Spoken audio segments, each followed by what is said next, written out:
Mike Davis runs the Internet Accountability Project. He fights censorship for a living. He's also been the victim of censorship. He joins us tonight to assess NYU's latest scholarship. Mike, I appreciate your coming on the show tonight. You were banned by Twitter recently. It was a mistake, complete mistake, for criticizing Twitter. They banned you, but it was a mistake. I'm really struck by this study. So this study is utterly fraudulent. It's a joke if you actually read it. It's embarrassing. But it was also funded by a tech oligarch and repeated uncritically by the rest of the media. How often does this happen? It seems to happen a lot when you are, dealing with these corporations trying to protect their interest. We see this with big tech. We have Craigslist's founder, a billionaire, funding this study, and then the study relies upon Facebook, Google, and Twitter employees to find out whether there's conservative censorship. And what the people that they're not asking about conservative censorship are conservatives.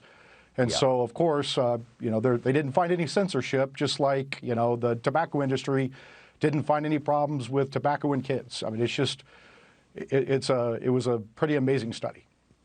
But it's even darker than that. So here you have this fraudulent study, and the people who participated in it should be ashamed and leave NYU. They're a disgrace. NYU's a disgrace for putting its name on this.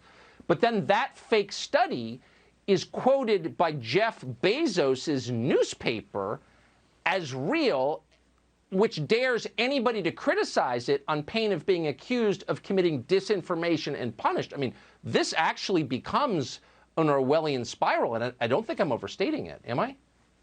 No, you're not. I mean, they just make up the news. They make up the facts here, and then you're supposed to just fall in line. And if you don't, what does Twitter do? What does Facebook do? What does Google do with their YouTube platform? They'll silence people who disagree with it.